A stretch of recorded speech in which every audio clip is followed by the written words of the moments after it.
siang, Bu.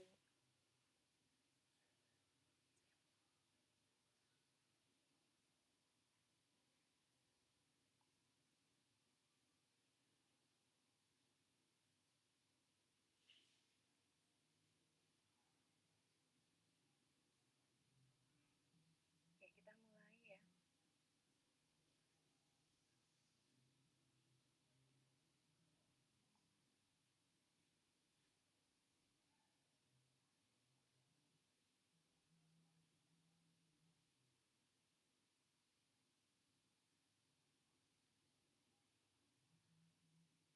Baik, Bu.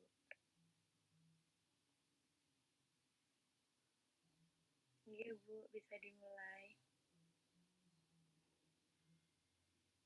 Oke, udah kelihatan kan slide saya? Sudah terlihat. Sudah, Bu. Oke, hari ini kita akan belajar aliran informasi genetik. Ini sebenarnya kita akan belajar dalam berapa kali pertemuan ya saya dapat ya? Apa? Untuk pertemuan membahas materinya ada 2, Ibu, dan untuk UAS nanti ada 1 dan presentasi ada 1, Bu. Oke, jadi hari ini akan saya sampaikan sampai dengan replikasi ya. Ini dari dogma sentral sampai dengan replikasi. Saya rasa ini bukan hal baru untuk kalian. Waktu SMA mungkin sudah dapat, tapi mungkin tidak terlalu detail.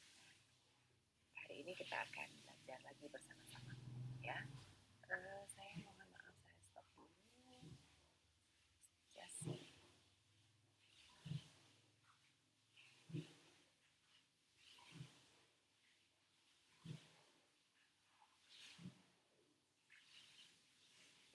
Nanti akan ada satu video yang bahasa Inggris, tapi bahasa Inggrisnya nggak sulit-sulit banget gitu. Nanti mohon dicermati karena itu hanya bercerita tentang global aliran informasi genetik itu seperti apa.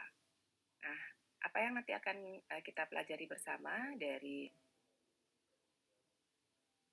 2 kali pertemuan dengan saya, pembelajaran itu adalah hal ini ya. Jadi ada 3 hal yang akan kita pelajari, yaitu replikasi, transkripsi, dan translasi. Dan ini semuanya adalah proses yang terjadi di dalam sel. Semua sel. Yang penting itu adalah sel makhluk hidup. Nah, hari ini kita akan belajar replikasi saja, kemudian pertemuan berikutnya kita akan gabungkan untuk belajar transkripsi dan translasi. Mungkin hari ini kita akan belajar sedikit tentang transkripsi supaya nanti minggu depan nggak terlalu banyak materinya. Kenapa saya gabungkan transkripsi dan translasi? Karena ketika transkripsi terjadi, translasi harus langsung terjadi. Itu secara automatically berjalan seperti itu. Karena untuk proses ini adalah proses sintesis protein kita sebut. Jadi kalau kita sebut sebagai sintesis protein itu artinya dari transkripsi sampai dengan translasi gitu. Nah, kita lihat dulu bersama from DNA to protein. Jadi keseluruhan proses yang terjadi dari mulai replikasi sampai dengan protein peptida. Coba kita lihat di video ini sehingga kalian nanti dapat gambaran utuh apa sih sebenarnya yang terjadi. Setelah itu baru kita akan bicarakan satu tahap per tahap. Silakan perhatikan ya.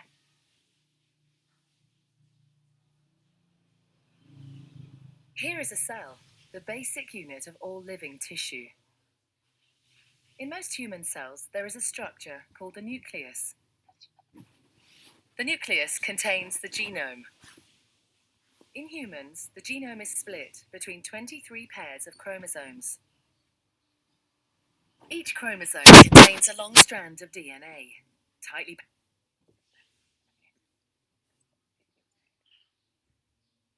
packaged around proteins called histones. Within the DNA are sections called genes. These genes contain the instructions for making proteins. When a gene is switched on, an enzyme called RNA polymerase attaches to the start of the gene. It moves along the DNA, making a strand of messenger RNA out of free bases in the nucleus. The DNA code determines the order in which the free bases are added to the messenger RNA. This process is called transcription.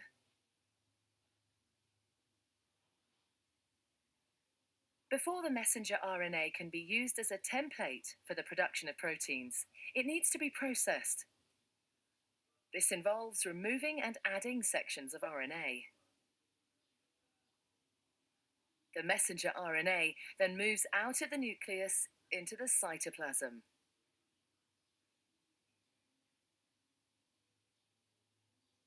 Protein factories in the cytoplasm, called ribosomes, bind to the messenger RNA. The ribosome reads the code in the messenger RNA to produce a chain made up of amino acids. There are 20 different types of amino acid. Transfer RNA molecules carry the amino acids to the ribosome. The messenger RNA is read 3 bases at a time. As each triplet is read, a transfer RNA delivers the corresponding amino acid. This is added to a growing chain of amino acids.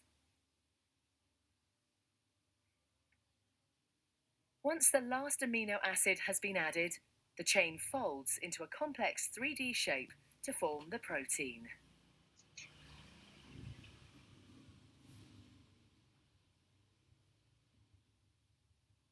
Oke, sampai sana kebayang kah? Tak perlu saya ulang supaya kalian adjust dulu. Terbayang, Bu. Udah ya, kebayang ya. Jadi SMA rasanya udah dapat sih harusnya ya. Oke, nah sebelum kita mulai dengan replikasi DNA,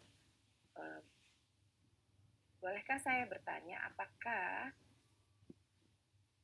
perbedaan antara DNA dengan gen?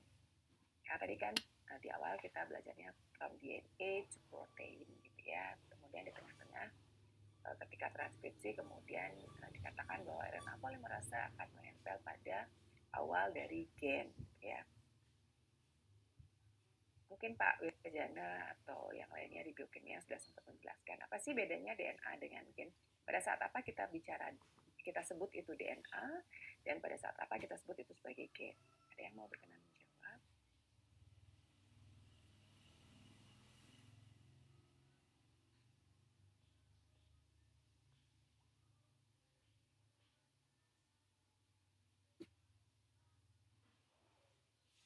Yuk, dicoba.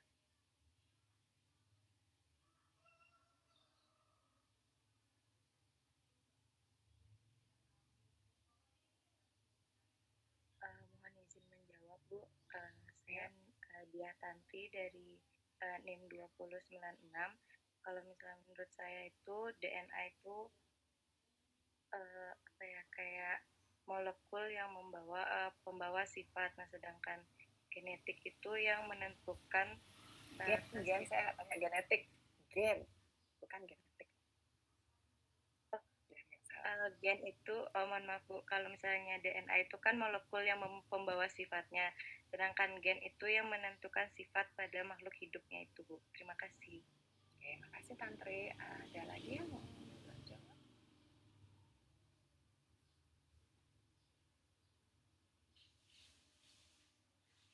Ada?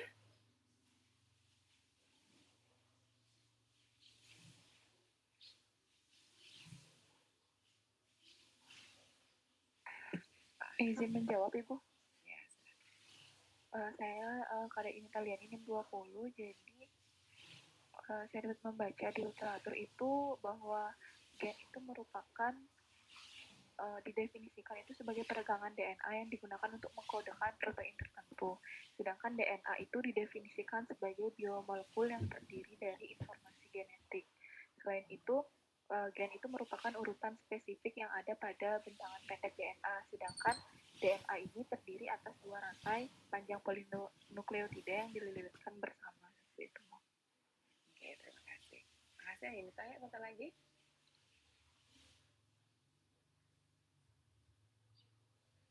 Ya, satu lagi. Kalian bisa saja membaca buku yang sama, tapi kemudian pemahamannya beda kan mungkin. Izin berpendapat Ibu. Ya, silakan. Saya Rizky 655. Dari yang saya baca itu, kalau tidak salah, sepemahaman saya secara sederhana, DNA itu adalah anggapannya seperti kendaraannya, sedangkan gennya itu adalah penumpangnya yang diturunkan secara turun-temurun kepada individu-individu baru gitu, Bu. Dari sepemahaman saya secara sederhana nih, Bu. Maaf kalau salah. Terima kasih banyak ya. Jangan belajar. Kalau nggak berani salah, nggak tahu yang benar. Oke, terima kasih Tantri, Yunita, Rizky sudah menjawab tadi. Terima kasih banyak juga sudah mau membaca. Jadi kalau saya mau simpelkan tadi semuanya relatif ada kebenarannya gitu ya. Untuk pemahaman mudah gitu ya, sebagai pemahaman sederhana kalian, mungkin kalau saya boleh sampaikan, untuk mengingatnya gampang. DNA itu apa sih? DNA itu adalah keseluruhan materi genetik. Jadi semua pembawa sifat yang ada di dalam sel inti sel tadi itu adalah DNA. Tetapi ketika kita ngomong gen, itu artinya adalah satu pembawa sifat tertentu yang nantinya diterjemahkan sebagai protein. Itu one gene for one protein. Jadi di sana ketika kita ngomong apakah DNA itu pasti gen, belum tentu. Karena dia adalah keseluruhan dari materi genetik yang ada di dalam kita. Tapi apakah gen itu kemudian DNA? Ya pasti. Ya? Sampai sana paham nggak? Kalau saya apa itu jadi tambah ruwet. Kalau menurut saya sih itu lebih simpel. Jadi kalau kita bicara DNA artinya keseluruhan nukleotida yang membawa karakter sel itu ada di dalam DNA. Semuanya itu namanya DNA. Tapi kalau kita ngomong gen itu artinya satu urutan DNA yang nanti akan diterjemahkan sebagai protein. Jadi gen itu adalah pasti DNA. Tapi apakah seluruh DNA itu adalah gen? Belum tentu. Gitu. Karena tidak semua urutan DNA nanti akan diterjemahkan sebagai protein. Itu yang harus kalian paham ya. Jadi ketika saya ngomong DNA artinya saya ngomong global. Tapi ketika saya ngomong gen artinya saya ngomong satu urutan DNA tertentu yang nanti akan diterjemahkan sebagai protein. Gitu. Ya, makanya apa tadi saya katakan kalau kita bicara sintesis protein artinya kita bicara mulai dari transkripsi sampai dengan translasi itu berkesinambungan. Tapi kalau kita bicara replikasi apakah harus disambung dengan transkripsi? Belum tentu, tergantung makhluknya gitu. Tapi kalau replikasi berjalan apakah kemudian ada pembelahan sel? Kalau itu eukariot, ya. Karena ketika ada replikasi artinya terjadi penggandaan materi genetik secara keseluruhan untuk membuat sel baru. Ya, mudah-mudahan kalian paham dengan itu. Kita lanjutkan lagi. Nah, ketika saya bicara replikasi DNA, artinya DNA keseluruhan tuh yang kita replikasi. Apa sih artinya replika? Membuat yang baru, copying gitu ya.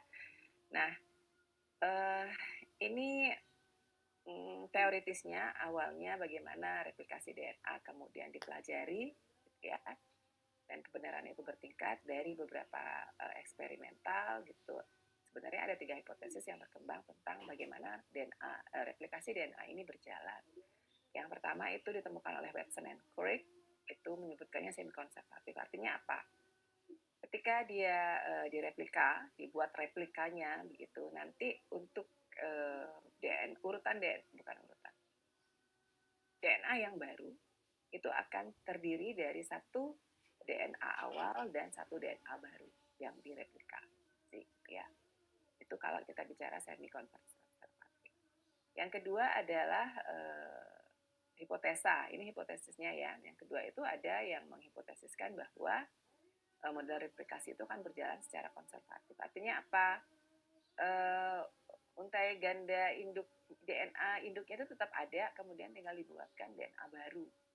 Jadi benar-benar satu molekul baru yang hanya replika dari keduanya. Nah, kemudian yang ketiga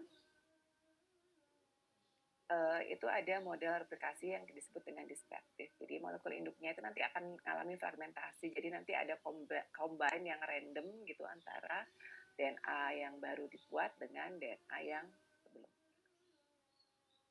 Nah, tapi kemudian dari ketiga hipotesis itu kemudian akhirnya dibuktikan secara eksperimental bahwa model replikasi yang benar, yang sesuai dengan apa yang terjadi dalam sel itu adalah secara semi konservatif seperti ini. Jadi satu DNA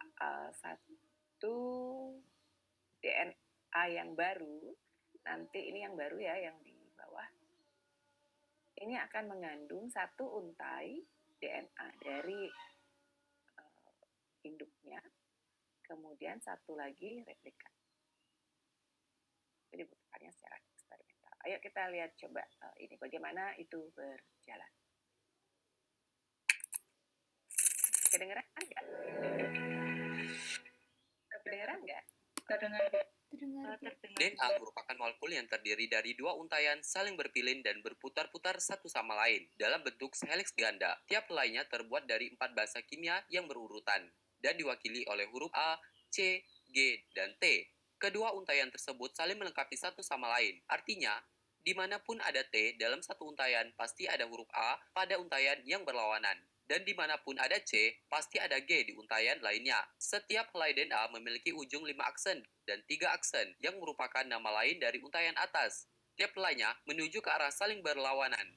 Sehingga lawan dari untaian atas yaitu ujung 3 aksen dan 5 aksen yang merupakan nama lain dari untaian bawah. Itulah yang dapat menentukannya. Bagaimana setiap untaian DNA dapat direplikasikan? Langkah pertama dalam replikasi DNA yaitu memisahkan dua untaian. Proses ini dinamakan unzip atau nama lain membuka resleting yang dilakukan oleh enzim helikase. Hasilnya dapat berupa bentuk di bagian dalam yang dinamakan dengan garpu replikasi. Helai yang berpisah masing-masing menyediakan template untuk membuat untaian DNA baru. Setelah tiap helainya berpisah, tiba-tiba datanglah enzim primase mengikat untaian DNA bagian atas untuk memulai prosesnya dengan cara menarik nukleotida RNA dari luar ke dalam untuk dicocok-cocokkan seperti puzzle. Enzim ini sebagian kecil membuat helaian RNA untuk mengikat sebagian untaian DNA bagian atas yang disebut primer. Bagian tersebut merupakan pusat awal dalam pembentukan untaian DNA baru. Kemudian, tiba-tiba datanglah enzim DNA polimerase untuk mengikat primer yang akan membuat untaian DNA baru. Enzim DNA polimerase hanya bisa menambahkan nukleotida DNA ke satu arah dari ujung 5 aksen ke ujung 3 aksen. Untaian DNA baru ini disebut leading strand atau untaian paling maju yang dibuat secara terus-menerus. Enzim DNA polimerase berfungsi menambahkan nukleotida satu persatu ke arah 5 aksen sampai ke arah 3 aksen. Sedangkan pada bagian daerah lain di untaian bawah terdapat lagging strand atau untaian yang tertinggal sehingga tidak dapat membuat secara terus-menerus seperti untaian di bagian atas. Karena tiap untaian berjalan ke arah yang berlawanan, untaian di bawah ini hanya dihinggapi enzim DNA polimerase sebagai pembuat untaian DNA dalam serangkaian kecil saja yang disebut fragmen Okazaki. Setiap dari fragmen tersebut dimulai dengan pembentukan RNA primer oleh enzim primase. Kemudian, enzim DNA polimerase akan menambahkan nukleotida DNA dari luar mengikat DNA induk bagian bawah dari arah 5 aksen ke arah 3 aksen. Selanjutnya, enzim primase akan menambahkan RNA primer kembali dengan jarak yang lebih jauh di daerah lagging strand. Kemudian, fragmen Okazaki dibuat lagi oleh enzim DNA polimerase. Dan kemudian prosesnya diulangi lagi seperti tadi. Setelah DNA baru terbuat, enzim eksonuklase akan menghilangkan semua RNA primer di kedua DNA yang terbuat. Setelah itu dilanjutkan lagi oleh enzim DNA polimerase untuk mengisi celah kosong yang tertinggal. Terakhir, enzim DNA ligase menyegel tiap-tiap fragmen DNA yang terbuat di kedua DNA yang membentuk helix ganda secara terus-menerus. Replikasi DNA digambarkan sebagai semi-konservatif karena setiap molekul DNA terdiri dari satu untaian lama yang dilestarikan dengan satu untaian baru.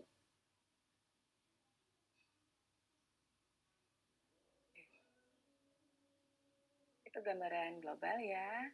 Sebenarnya nggak yang tiba-tiba itu ya nggak tiba-tiba ya, adik-adik ya.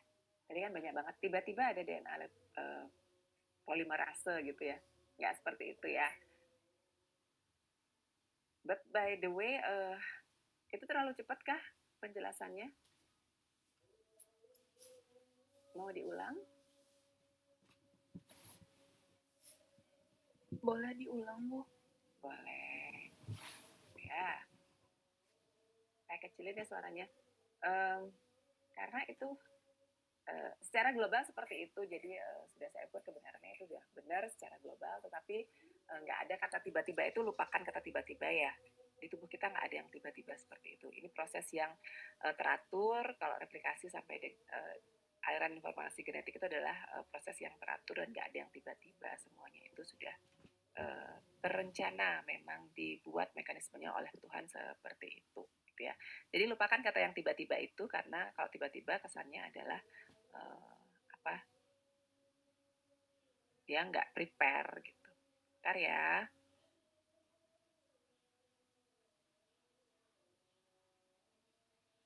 Ini kalau dibikin lambat bisa nggak sih? Gimana caranya? Ada yang bisa bantu saya dibikin lambat supaya kalian bisa dengar.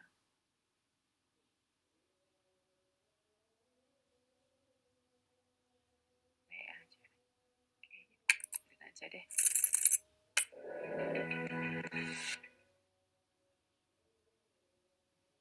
DNA merupakan molekul yang terdiri dari dua untaian saling berpilin dan berputar-putar satu sama lain dalam bentuk helix ganda. Tiap helainya terbuat dari 4 bahasa kimia yang berurutan dan diwakili oleh huruf A, C, G, dan T. Kedua untaian tersebut saling melengkapi satu sama lain. Artinya, dimanapun ada T dalam satu untaian, pasti ada huruf A pada untaian yang berlawanan.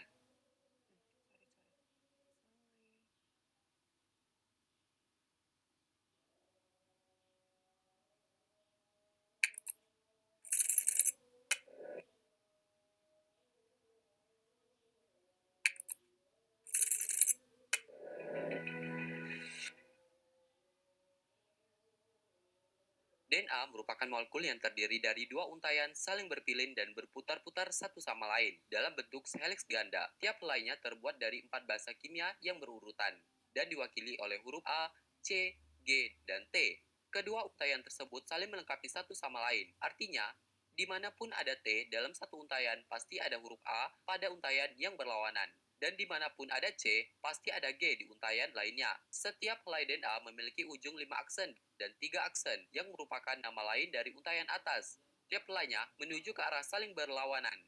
Sehingga lawan dari untaian atas yaitu ujung 3 aksen dan 5 aksen yang merupakan nama lain dari untaian bawah. Itulah yang dapat menentukannya. Bagaimana setiap untaian DNA dapat direplikasikan? Langkah pertama dalam replikasi DNA yaitu memisahkan dua untaian. Proses ini dinamakan unzip atau nama lain membuka resleting yang dilakukan oleh enzim helikase. Hasilnya dapat berupa bentuk di bagian dalam yang dinamakan dengan garpu replikasi. Helai yang berpisah masing-masing menyediakan template untuk membuat untaian DNA baru. Setelah tiap helainya berpisah, tiba-tiba datanglah enzim primase mengikat untaian DNA bagian atas untuk memulai prosesnya dengan cara menarik nukleotida RNA dari luar ke dalam untuk dicocok-cocokkan seperti puzzle. Enzim ini sebagian kecil membuat helaian RNA untuk mengikat sebagian untaian DNA bagian atas yang disebut primer. Bagian tersebut merupakan pusat awal dalam pembentukan untaian DNA baru. Kemudian, tiba-tiba datanglah enzim DNA polimerase untuk mengikat primer yang akan membuat untaian DNA baru. Enzim DNA polimerase hanya bisa menambahkan nukleotida DNA ke satu arah dari ujung 5 aksen ke ujung 3 aksen. Untaian DNA baru ini disebut leading strand atau untaian paling maju yang dibuat secara terus-menerus. Enzim DNA polimerase berfungsi menambahkan nukleotida satu persatu ke arah 5 aksen sampai ke arah 3 aksen. Sedangkan pada bagian daerah lain di untaian bawah terdapat lagging strand atau untaian yang tertinggal sehingga tidak dapat membuat secara terus-menerus seperti untaian di bagian atas. Karena tiap untaian berjalan ke arah yang berlawanan, untaian di bawah ini hanya dihinggapi enzim DNA polimerase sebagai pembuat untaian DNA dalam serangkaian kecil saja yang disebut fragmen Okazaki. Setiap dari fragmen tersebut dimulai dengan pembentukan RNA primer oleh enzim primase. Kemudian, enzim DNA polimerase akan menambahkan nukleotida DNA dari luar mengikat DNA induk bagian bawah dari arah 5 aksen ke arah 3 aksen. Selanjutnya, enzim primase akan menambahkan RNA primer kembali dengan jarak yang lebih jauh di daerah lagging strand. Kemudian, fragmen Okazaki dibuat lagi oleh enzim DNA polimerase dan kemudian prosesnya diulangi lagi seperti ini. Setelah DNA baru terbuat, enzim exonuklease akan menghilangkan semua RNA primer di kedua DNA yang terbuat. Setelah itu dilanjutkan lagi oleh enzim DNA polimerase untuk mengisi celah kosong yang tertinggal. Terakhir, enzim DNA ligase menyegel tiap-tiap fragmen DNA yang terbuat di kedua DNA yang membentuk heliks ganda secara terus-menerus. Replikasi DNA digambarkan sebagai semi-konservatif karena setiap molekul DNA terdiri dari satu untaian lama yang dilestarikan dengan satu untaian baru.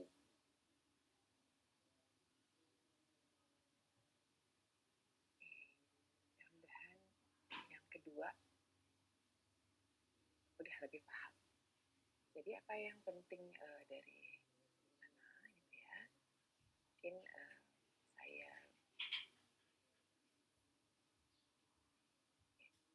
saya buat supaya di tiap proses kalian bisa membayangkannya bertahap gitu ya. Jadi baik replikasi, transkripsi maupun translasi itu terdiri dari 3 tahapan proses. Ya, jadi bukan 3 proses, tapi 3 tahapan proses. Yang pertama adalah inisiasi. Kemudian ada elongasi, ada terminasi. Kita pakai istilah yang sama supaya nggak bingung. Inisiasi artinya apa? Inisiasi artinya ketika proses ini dimulai. Kalau replikasi itu dimulai dari kita sebut namanya origin of replication. Gitu. Tadi mungkin kalian lihat bahwa nanti akan ada unzipping gitu, kayak buka resleting ya. Dari yang berpilin dibuat lurus dulu, kemudian baru dibukakan sehingga 2 untainya itu menjadi terbuka masing-masing satu. Ya, jadi nanti seperti ini. Nah, satu hal lagi, ini ada beberapa hal sebenarnya ya. Satu lagi yang perlu saya ingatkan adalah nanti proses elongasi itu kalau untuk replikasi selalu berjalan dari ujung 5 aksen ke ujung 3 aksen. Apa sih ujung 5 aksen dan ujung 3 aksen itu? Nanti coba kita lihat dari struktur molekul DNA-nya. Kalian coba saya lihat dulu ya. Kan ada. Nah, sebentar. Oh my god. Kalian sudah dapat struktur DNA belum?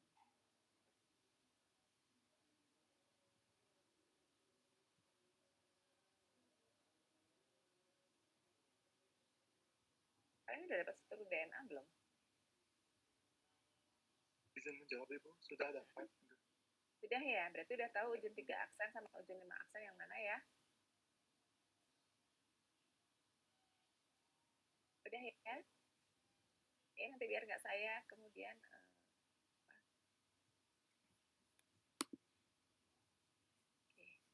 Oke, coba saya perlihatkan lagi sekali supaya kalian mulai apa sih ujung 3 aksen, apa sih ujung.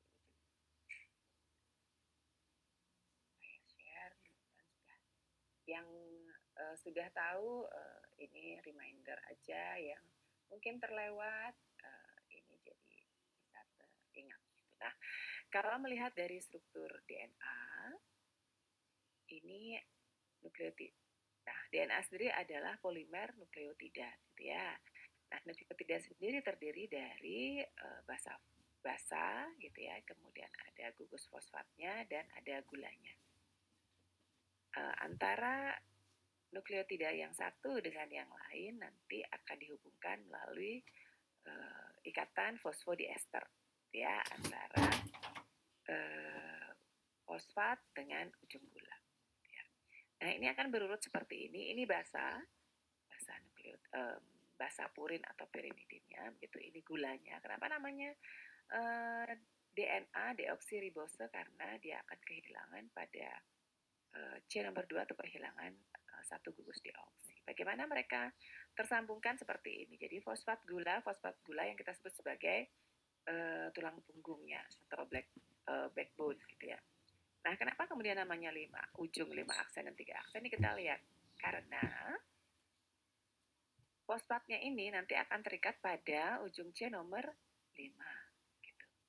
Ya. Dan kemudian nanti berakhirnya DNA itu adalah gula yang paling ujung. Dan ini ujungnya adalah pada 3 3 hidroksil sini, C nomor 3 yang mengandung hidroksil. Itu sebabnya kenapa kadang-kadang beberapa buku bilangnya itu ujung fosfat dan ujung gula. Gitu. Nah, kalau yang kita perjanjian internasional kita pakainya angka ini 5 aksen dan 3 aksen. Kenapa? Karena ujungnya adalah di ujung fosfat yang terikat pada C nomor 5 dan yang di bawah adalah yang paling ujung adalah gugus hidroksil yang terikat pada atom C nomor 3 dari gugus gula gitu. Ya, jadi itu sebabnya kenapa disebutnya ujung 3 dan ujung 5. Dan kalian sehingga nanti ketika replikasi berjalan akan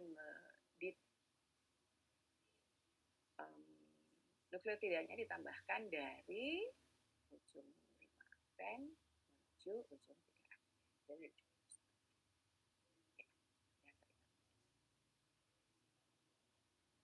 Jadi karena tugas saya adalah di aliran informasi genetik, jadi sebenarnya saya harus langsung ke sini sih, tapi saya khawatir kalau kalian nggak di awalnya. Oke ya, nah ada banyak macam protein gitu yang nanti akan terlibat ketika terjadi replikasi, terutama ketika mulai ada replication fork di sana. Jadi udah terbuka DNA double strand-nya, kemudian replikasi mulai berjalan, ada cukup banyak enzim yang terlibat di sana. Tadi kalian sudah lihat di videonya, itu ada polimerase, DNA polimerase, single strand binding protein, ada helikase, ada primase, ada topoisomerase, ada DNA ligase gitu ya, ada exogen. Nah, semuanya itu kita akan berada dalam multi-subunit protein ya. Nah, apa sih tugasnya? Nah, DNA polimerase sendiri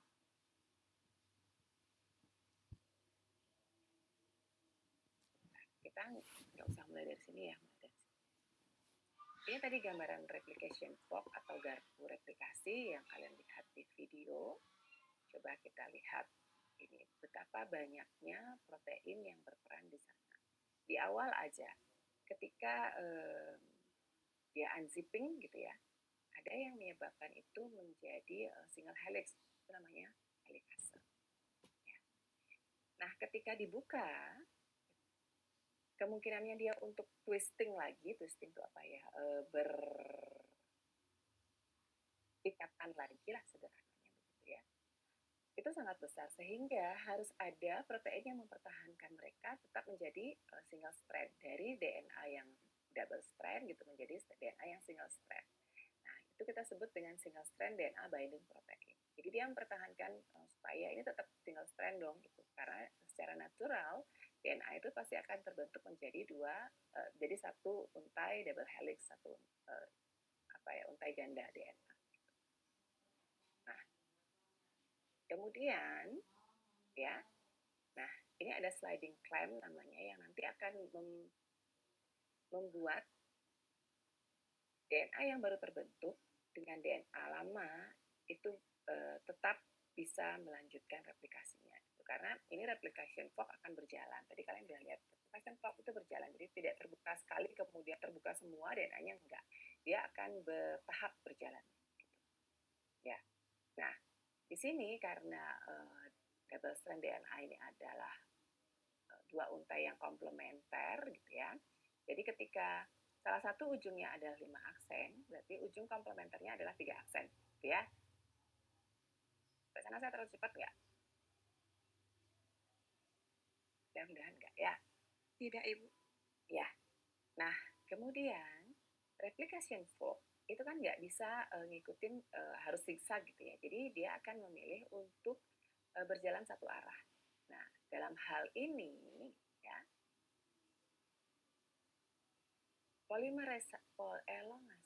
elongasi tadi saya sudah sampaikan bahwa elongasi akan berjalan menambahkan nukleotidanya menurut aturan 5 aksen menuju ke 3 aksen ya, di strand barunya. Ingat ya.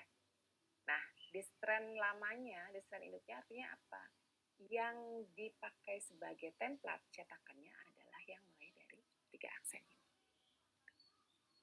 Nah, untuk memulainya, nggak bisa tiba-tiba DNA polimerase bekerja langsung gitu, nggak bisa. Jadi, akan ada enzim primase tadi yang menempatkan satu primer RNA, urutannya RNA gitu untuk memulai ya, yang meletakkannya di urutan pertama dimulainya origin of replication. Ketika ini sudah terikat di sini primernya, barulah kemudian nanti DNA polimerase akan bekerja untuk memperpanjangnya searah dengan 5 aksen, 3 aksen. Nah, yang searah ini kita sebut sebagai leading strand. Bukan strand yang paling maju tadi ya terjemahannya gitu ya. Leading strand itu kenapa? Karena dia berjalannya searah terus-terusan, nggak ada terpotongnya. Beda dengan untai yang satu lagi. Ya, mudah-mudahan kalian paham sampai sana. Nah, ini untai yang leading strand ini gampang, gak ada masalah. Naruh primer sekali aja, kemudian udah tinggal diperpanjang gitu ya. Ngikutin kemudian helikase membuka double helix DNA-nya menjadi single strand terus-terusan gitu. Berjalan, mudah-mudahan cursor saya kelihatan. Cursor saya kelihatan ya, mudah-mudahan. Nah, terus berjalan ngikutin arah replication walk yang diawali oleh helikase. Nah, bagaimana dengan strand yang satu lagi gitu ya, strand komplementnya? Karena yang di ujungnya adalah 3 aksen, artinya yang terbuka di sini apa? Artinya yang terbuka di sini adalah ujung 3 aksen. Padahal gitu ya, nanti ini mulainya dari sini menuju ke arah yang berlawanan dengan leading strand. Ya. Sehingga nanti di setiap kali ada lokasi yang terbuka lebih lebar, di lagging strand ini yang kita sebut juga dengan Okazaki, karena yang menemukan adalah Profesor Okazaki gitu ya. Ini akan diletakkan satu primer baru, RNA primer. Gitu. Ini yang merah-merah nih RNA primer. Gitu ya. Tiap dikebuka, ditambahkan lagi dulu nanti nyambung ke sini. Ini kenapa merahnya di sini? Karena tadinya dia terbuka baru sampai sini doang, gitu. Baru sampai di sini aja. Sehingga dia dari sini, dari yang merah ini, mulai bukaan pertama, kemudian ngikut ke arah berlawanan dari yang leading strand. Ya. Nah, ini kan berjalannya enzim helikase kan ke arah atas kalau di gambar saya ini ya. Jadi dia nanti terbuka ke atas lagi. Di sini kosong dong yang sebelah sini, naruh lagi primer gitu. Ini yang merah. Nanti diperpanjang lagi gitu. Sampai nyambung di sini. Begitu seterusnya sehingga nanti ketika DNA ini sudah selesai dikerjakan, sudah dapat DNA baru, itu akan ada cukup banyak RNA primer yang harus dihilangkan. Itulah nanti yang dikerjakan oleh DNA polimerase untuk proofreading gitu juga ya. Jadi DNA polimerase itu punya tugas cukup banyak, selain untuk memperpanjang juga dia untuk memastikan bahwa pembacaannya benar. Enzim apa saja yang terlibat di sana kalian bisa baca di sini. Ada helikase yang membuka ikatan rantai, saya tadi sampaikan. Kemudian ada primase yang membuat untai RNA komplementer sebagai primer gitu, untuk priming site-nya. Priming site artinya adalah tempat memulainya elongasi. Ya. Kemudian ada primosum. Nah, primosum ini adalah kompleks yang mengandung primase dan helikase. Selalu ingat nih, ada primase dan helikasenya. Kenapa?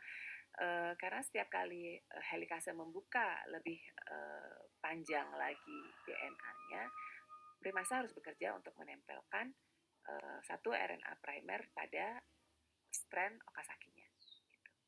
Ya.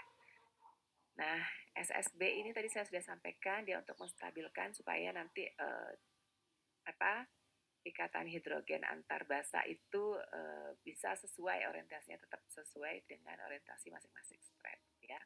Kemudian ada sliding clampnya ini yang membantu memegang DNA polimerase untuk tetap bekerja pada strandnya masing-masing ya. Nah, ini yang tadi saya katakan. Primernya kenapa RNA?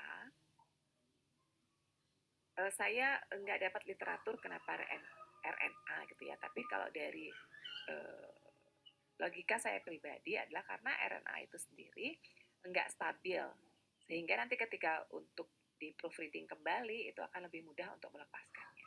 Jadi kalau DNA yang ditaruh di sana dia relatif stabil sehingga untuk melepaskannya lagi kemudian proofreading untuk memperbaiki bacanya agak sulit ya. Sehingga digunakan entah begitu mungkin Tuhan memikirkannya gitu ya. Sehingga dibuatlah bahwa primernya itu adalah RNA.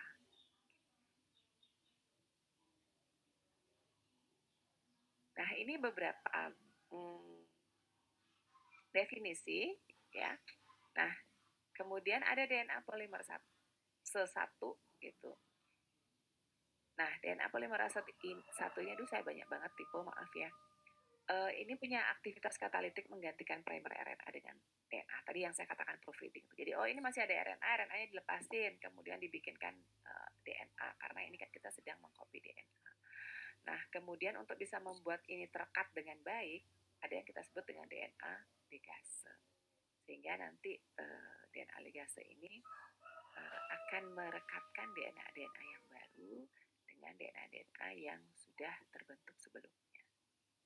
Dan kemudian twisting akan berjalan dengan baik. Nah, ini tadi yang saya katakan, leading strand tidak seperti yang tadi disampaikan ini adalah strand yang lebih maju gitu, bukan gitu ya. Leading strand ini adalah untai DNA yang bereplikasinya secara kontinu. Jadi dia nggak ada jeda, jadi akan dielongasi secara terus-menerus. Nah, kalau lagging strand ini yang tadi kebalikannya itu, jadi tiap dibuka dia harus masang primer lagi, panjangin lagi, tiap dibuka masang primer lagi. Itu ya.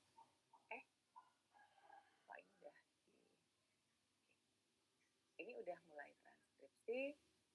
Mungkin kalau sampai di sana untuk replikasi paham nggak? Paham ya?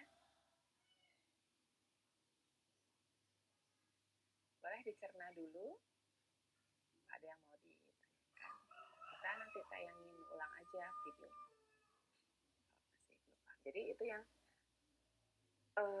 diceritakan oleh video yang kalian tonton tadi.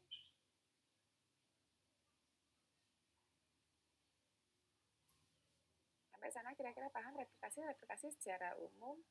Yang penting itu aja sih.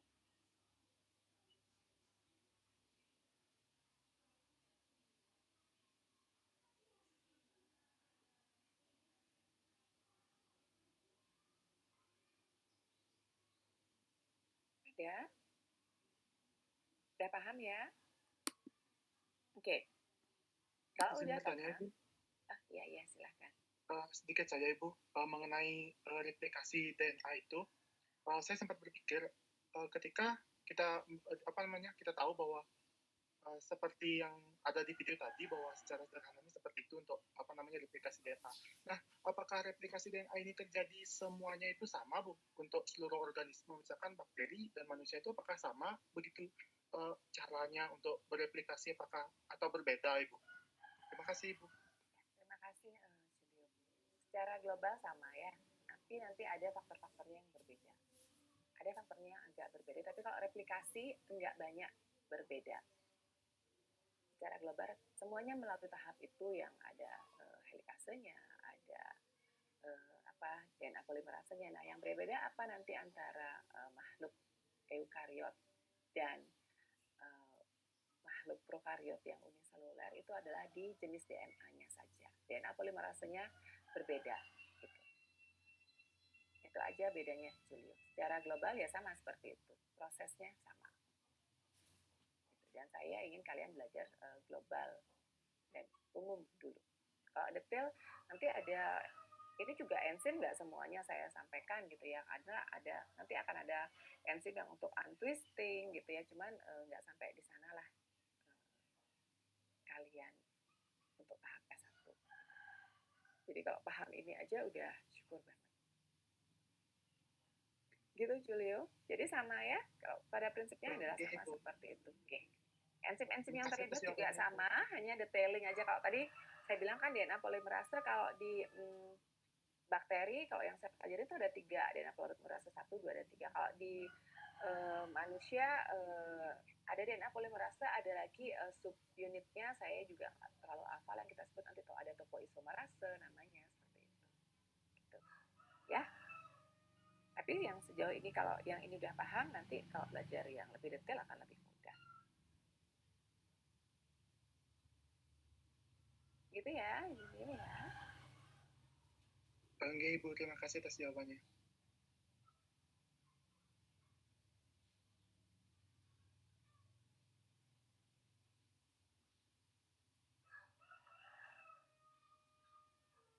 Oke, yang lainnya udah paham ya? Boleh saya lanjutkan dengan secara prinsip prosesnya udah paham ya. Jadi terminasinya bagaimana? Terminasinya adalah ketika satu untai DNA itu sudah selesai direplikasi semuanya. Di sini kenapa saya penting kalian tahu DNA dan gen, karena kalau kita ngomong replikasi DNA artinya whole DNA itu akan direplikasi semuanya. Nggak ada yang namanya replikasi DNA itu hanya sepotong gitu, nggak ada. Tetapi kalau kita ngomong transkripsi dan translasi, nah itu kita bicara gen. Jadi gen mana nih yang mau ditranskripsi? Ya udah, nanti proses transkripsinya hanya ada pada gen yang itu saja. Jadi jangan berpikir bahwa nanti keseluruhan DNA itu diterjemahkan menjadi protein sekalian sama-sama, enggak, tergantung dari kebutuhan selnya. Gitu. Ya, jadi itu prinsipnya tolong dipegang sehingga kalian harus punya pemahaman kenapa kita sebut ini adalah sintesis DNA, kemudian yang tahap 2 selanjutnya itu adalah sintesis protein. Karena mereka sejatinya adalah satu proses yang terpisah. Tapi kenapa namanya aliran informasi genetik? Karena kalau DNA saja diam sebagai DNA, dia nggak akan berfungsi apa-apa. DNA ini akan bisa memberikan karakter pada tubuh makhluk ketika sudah diterjemahkan sebagai protein. Sampai di sana paham ya?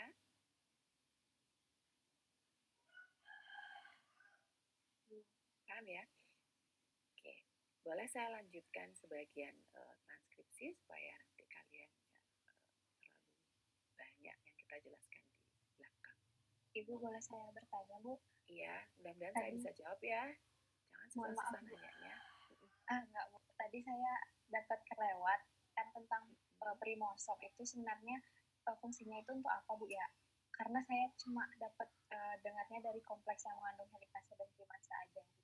Oh iya, primosom itu ya sebenarnya dia untuk menentukan daerah mulainya gitu. Daerah mulainya replikasi itu ditandai dengan adanya primosom. Jadi combine antara helikase dan primase. Itu kita sebut dengan primosom.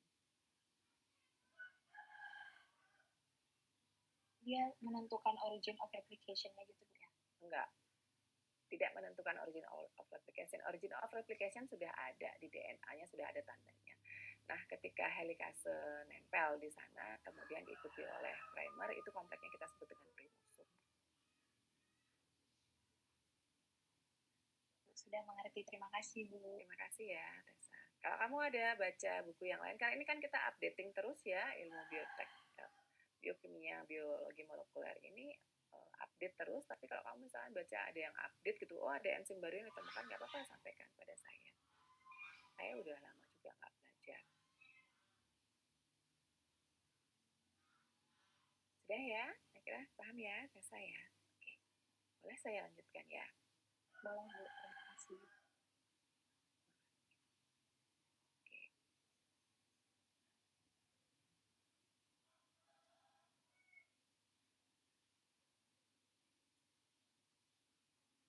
Saya coba di video transkripsi aja dulu ya, nanti biar ini kayak karena agak ya.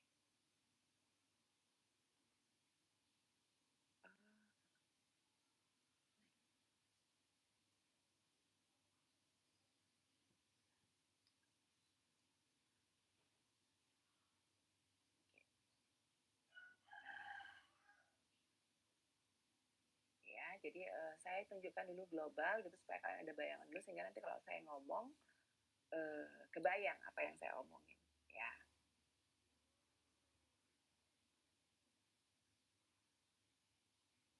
Halo semua, pada kesempatan kali ini kita akan membahas proses ekspresi gen paling awal, yaitu transkripsi DNA. Proses ini adalah penyalinan DNA sebagai salinan asli menjadi bentuk RNA. Sebelum kita lanjutkan, perkenalkan terlebih dahulu saya Cecep. Selamat datang di Ceheran. DNA merupakan molekul yang menyimpan informasi genetik dari suatu makhluk hidup. DNA menentukan identitas dari makhluk hidup, misalnya apakah makhluk hidup itu bakteri, tanaman, atau manusia, serta berisi instruksi respon makhluk hidup terhadap lingkungannya. Misalnya apakah makhluk hidup itu dapat berfotosintesis, menghindari zat berbahaya, atau melakukan perkembangbiakan. Semua instruksi tersebut informasinya berada di molekul DNA. Nah, bagaimana cara sel membaca dan mengeksekusi instruksi tersebut? Langkah awal dari cara tersebut adalah melalui transkripsi, yakni seperti disebutkan sebelumnya, menyalin DNA ke dalam bentuk molekul RNA. Kenapa DNA harus disalin terlebih dahulu ke RNA? Terdapat beberapa penjelasan. Pertama, bahwa saat sel membaca instruksi dari DNA, tidak berarti seluruh segmen DNA harus dibaca. Hanya sebagian dari DNA saja yang disalin. Kita ketahui di dalam sel, DNA disusun mulai dari bentuk kromosom, kromatin, dikemas demikian rupa sehingga informasi yang sangat banyak ini dapat muat di dalam sel. Jika terdapat sinyal tertentu dari luar dan sel harus berespon, maka sel hanya mengambil sebagian dari informasi di DNA untuk melakukan respon terhadap sinyal tersebut. Seperti ada buku mengenai resep masakan, apabila kita ingin membuat menu makanan tertentu, kita hanya cukup membaca bagian buku yang berisi resep cara membuat makanan tersebut. Begitu juga dengan DNA di dalam sel, di mana terdapat bagian DNA tertentu yang berisi instruksi khusus untuk melakukan respon khusus. Bagian DNA yang berisi satu instruksi khusus dinamakan gen. Ketika gen diaktifasi, maka istilah khusus untuk ini adalah ekspresi gen. Nah, langkah awal ekspresi gen inilah di mana gen yang terdiri dari susunan DNA kemudian ditranskripsikan atau disalin menjadi bentuk RNA. Jadi jelas, penyalinan ini sebagai bentuk efisiensi agar sel dapat memilih dengan tepat instruksi khusus yang dijalankan dari sekian banyak informasi yang terkandung di dalam DNA. Kemudian kenapa harus disalin baru? Kenapa tidak dibaca langsung di tempat saja? Alasannya tadi untuk aktivasi. Terkadang dalam aktivasi diperlukan segmen informasi genetik yang harus dipakai secara cepat. Jika kita melakukan penyalinan, maka kita dapat menyalin salinan tersebut dalam jumlah yang sangat banyak. Jika tidak dilakukan penyalinan, maka kita hanya punya satu salinan saja berupa DNA, sehingga kecepatan aktivasi tidak bisa ditambah. Begitu pula apabila kita akan menghentikan aktivasi atau ekspresi dari gen, sel cukup menghancurkan salinan RNA yang dibuat sebelumnya. Ketika salinan ini semuanya hancur, maka gen yang sebelumnya aktif menjadi tidak aktif. Selain itu, pada eukariota, gen terdapat di inti sel. Agar dapat diekspresikan, diperlukan informasi genetik ini dibawa ke dalam sitoplasma. Dengan melakukan replikasi, maka informasi genetik ini dapat dibawa keluar dari inti sel dan kemudian informasi yang dibawa akan dijalankan sesuai dengan tujuan dari gen tersebut. Nah, setelah jelas mengenai tujuan dari transkripsi tadi, mari kita lanjut ke pembahasan faktor utama pada proses transkripsi DNA, yaitu RNA polimerase. RNA polimerase merupakan enzim yang tersusun atas beberapa subunit protein. Struktur utama RNA polimerase ini terdiri dari dua subunit alfa, subunit beta, subunit bayangan dari beta atau beta aksen, dan subunit omega. Yang dimaksud bagian utama adalah bagian RNA polimerase yang bekerja dalam menyusun reaksi katalitik utama, yaitu pembentukan ikatan kovalen fosfodiester. Ikatan fosfodiester ini menghubungkan dua nukleotida, yaitu antara atom oksigen di posisi karbon ketiga dan gugus fosfat yang berada di posisi atom karbon kelima. Adapun perbedaan antara RNA dengan DNA adalah terletak di cincin gula dari kedua molekul ini. RNA memiliki struktur cincin gula berupa ribosa, sedangkan DNA memiliki cincin deoksiribosa di mana ribosa kehilangan satu atom oksigen di posisi karbon nomor 2, sehingga namanya berubah menjadi deoksiribosa, yang artinya ribosa yang kehilangan atom oksigen. Perbedaan lain adalah gugus basa, di mana pada DNA, gugus basa biasanya berupa guanin, adenin, timin, dan sitidin, sedangkan pada RNA, timin diganti dengan urasil. Sebenarnya, antara timin dan urasil pun tidak jauh berbeda bentuk molekulnya, seperti yang tampak pada gambar di layar. Struktur utama dari RNA polimerase ini terjaga atau identik di antara berbagai kingdom makhluk hidup. Di sini kita bisa menduga bahwa struktur utama ini sangat penting sehingga tidak mengizinkan terjadinya perubahan struktur akibat mutasi. Hampir bisa dikatakan bahwa mutasi pada bagian struktur utama ini bersifat letal atau mematikan. Kita lihat di sini, antara bakteri, archaea, dan eukariota memiliki bangun struktur utama RNA polimerase yang identik. Tampak pada gambar diwakili bagian berwarna biru. Strukturnya sama baik di prokariota, archaea, maupun eukariota. Adapun perbedaan yang muncul terjadi dikarenakan pada organisme yang lebih kompleks, yakni archaea dan eukariota, mendapat penambahan subunit tambahan, di mana eukariota memiliki struktur tambahan subunit yang paling banyak. Dari perbandingan ini, kita dapat melihat bagaimana evolusi struktur RNA polimerase dari makhluk sederhana ke makhluk yang lebih kompleks. Seperti dijelaskan tadi bahwa reaksi yang dikatalisasi oleh RNA polimerase adalah dengan membentuk ikatan fosfodiester antara dua gugus nukleotida. Di sini pada kristalografi tampak bagaimana enzim menempatkan dua gugus nukleotida di situs katalitik enzim.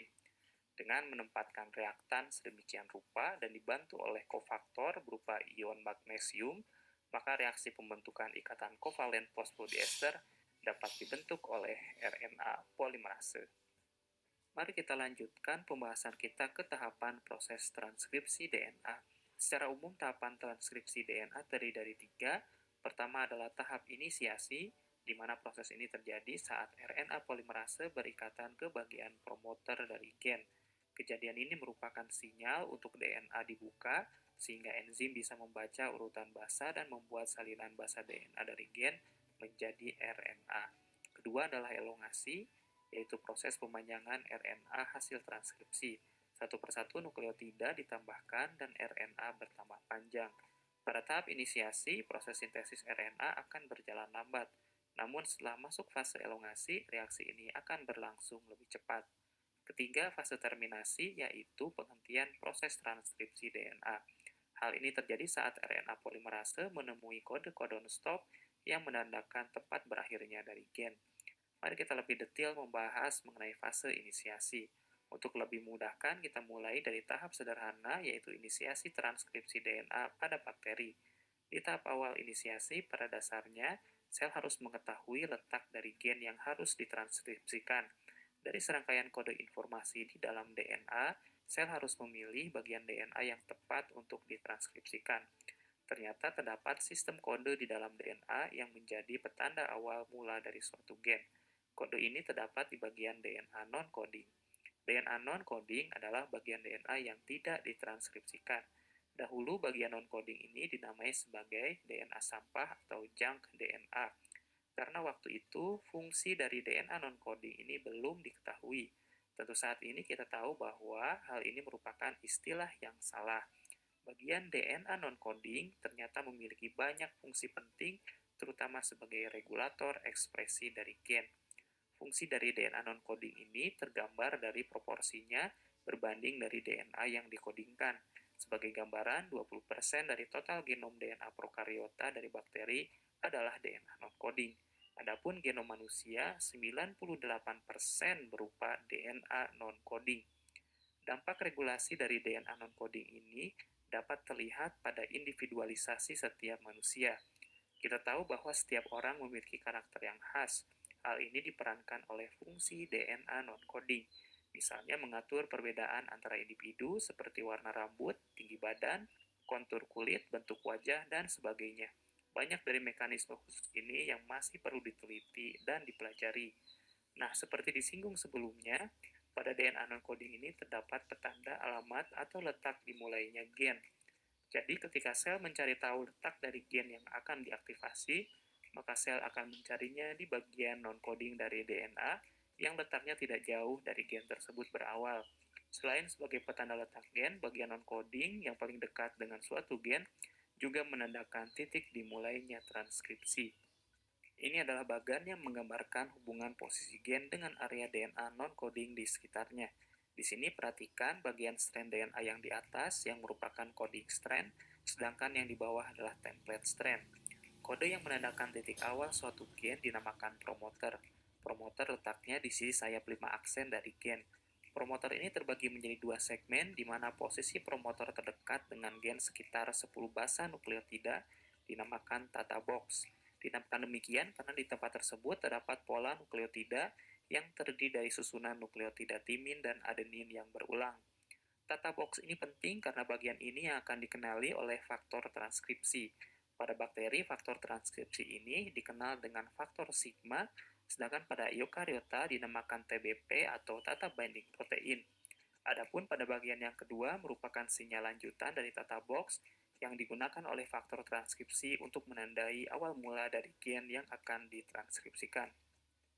Di sini akan diperlihatkan proses urutan inisiasi transkripsi DNA pada bakteri, dimulai dengan Rasanya terlalu panjang kalian dengarnya.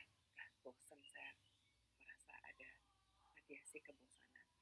Oke, nah dari tadi proses, boleh ya saya lanjutkan penjelasan aja sedikit.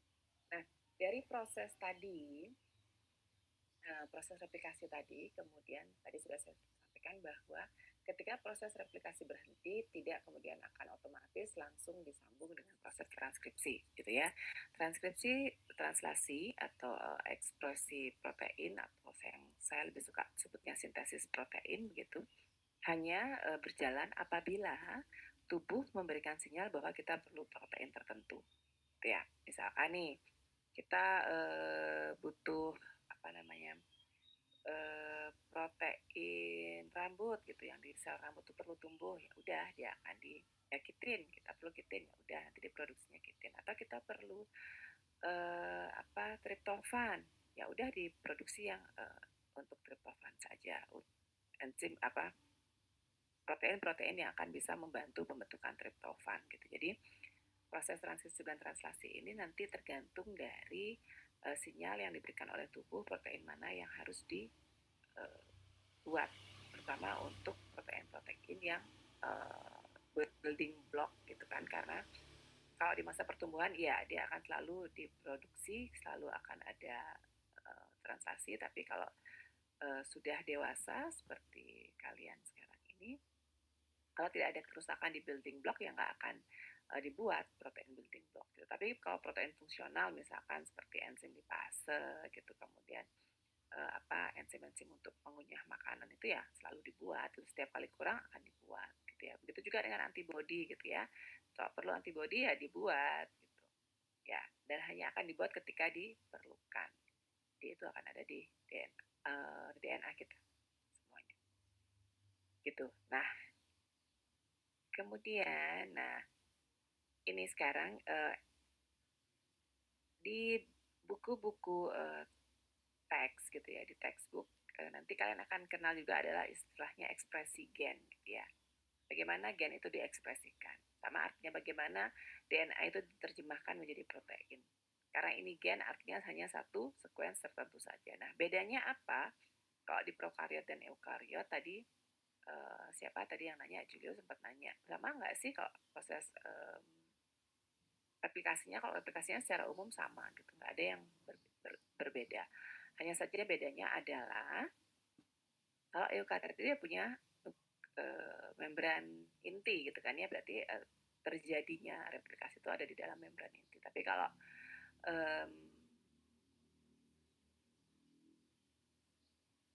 prokariot dia kan nggak punya membran inti, ya udah terjadinya di sana gitu. Mereplikasi DNA terjadinya di sitosol. Nah kalau untuk ekspresi gen pada prokariot ada beberapa tahap yang berbeda gitu. Kemudian ada beberapa faktor yang namanya berbeda tapi fungsinya sama ya. Nah ini kita lihat nih yang atasnya adalah transkripsi dan translasi pada prokariot lihat ini akan otomatis ada di sini, di sitosol, langsung terjadi secara simultan. Apakah nanti translasi hanya berjalan ketika transkripsi sudah selesai? Enggak, gitu. Ada beberapa protein yang ketika transkripsi masih berlangsung, translasinya udah langsung jalan, gitu. Jadi jangan berpikir bahwa itu satu tahapan yang sekuensial, yang harus tahap yang satu selesai dulu, baru tahap yang lain. Tidak seperti itu. Jadi transkripsi dan translasi berjalan simultan. Nah, bagaimana dengan di eukariot? Di eukariot, karena kita punya membran sel, dan proses replikasi ada di dalam sel, proses transkripsi pun kemudian ada di dalam sel. Kenapa seperti itu? Karena RNA sendiri seperti tadi saya katakan, RNA itu nggak stabil. Jadi dibuatlah oleh Tuhan gitu. Makanya kalau saya belajar ini, saya selalu intinya bersyukur ya Tuhan tuh luar biasa banget ciptakan sel itu seperti ini. Ini cuma di dalam sel loh ini ya. Jangan pikir ini tubuh besar gitu. Dalam sel aja sudah dipikirkan dengan sedetil ini oleh Tuhan gitu, agar kita bisa hidup nyaman. Gitu. Jadi kalau sampai ada dari kalian yang nggak bersyukur jadi manusia seperti sekarang, itu rasanya kelewatan banget gitu. Karena Tuhan sudah menciptakan kita dengan sangat luar biasa. Nah, ini coba kita lihat. Di dalam sel, itu ketika DNA DNA utuh selalu ada deh, mohon maafkan saya. Transkripsi terjadi ketika gitu ya, ada sinyal bahwa kita butuh protein tertentu. Nah, ini akan membuat satu gen yang mengkode protein tersebut akan ditranskripsi. Terjadinya di mana? Terjadinya di nukleus. Ya, di dalam nukleus. Sampai dengan kemudian ini disiapkan untuk bisa diproses menjadi protein. Nah, karena RNA ini nggak stabil gitu. Nanti kalian pasti akan bertanya, Bu, kalau di prokariot itu nggak perlu ada proses yang dikerjakan di eukariot, kenapa bisa stabil gitu. Nah, kalau di prokariot ini begitu mRNA terbentuk langsung akan ditranslasi gitu. Jadi nggak sempat dia berenang-renang sendirian di dalam sitoplasma. Itu yang tadi saya sebutkan sebagai simultan itu. Nah, bagaimana dengan di eukariot gitu ya. Setelah RNA diproduksi melalui tahap transkripsi, nanti RNA ini harus diproses dulu. Kenapa? Supaya nanti ketika keluar dari nukleus, dia mencapai sitosol untuk ditranslasi, dia sudah merupakan RNA yang relatif lebih stabil dan tidak gampang didegradasi sehingga bisa ditranslasi. Jadi ada prosesnya, ada RNA processing di sini sebelum nanti terbentuk mRNA yang kesemuanya akan diterjemahkan menjadi protein. Makanya namanya translasi, itu kan prosesnya translate, ya translation. Ya. Nah, kenapa harus ada processing seperti ini? Karena kalau di eukariot, tidak keseluruhan DNA ini nanti akan diterjemahkan menjadi protein. Ada bagian-bagian yang harus dihilangkan terlebih dahulu yang tidak mengkode tadi, kemudian harus diberikan pengaman di ujung-ujungnya supaya nanti ketika keluar dari inti sel, RNA yang terbentuk ini adalah RNA yang bisa diterjemahkan. Gitu. Itu ya, sampai sekarang mudah-mudahan saya nggak terlalu cepat. Nah, oke. Apa sih transkripsi? Itu adalah penyalinan kode genetik yang ada di urutan DNA menjadi molekul RNA. RNA sendiri ada 3 macam, ada messenger, transverse, dan ribosom. Jadi yang mRNA yang mana yang diterjemahkan ke dalam peptida adalah yang mRNA ini. Makanya namanya messenger RNA gitu ya. Kemudian tRNA ini adalah yang nanti mentransfer asam amino untuk diperpanjang menjadi peptida. Nah, rRNA ini adalah pembentuk ribosom yang menjadi tempat di mana translasi akan terjadi. Gitu. Nah, transkripsi inilah yang merupakan proses awal untuk ekspresi fenotidik yang akan muncul sebagai fenotip. Bagaimana nanti misalkan apakah enzim lipasenya akan terbentuk dengan sempurna, dengan lengkap, ataukah ada mutasi atau tidak, itu diambil dari sini proses transkripsi.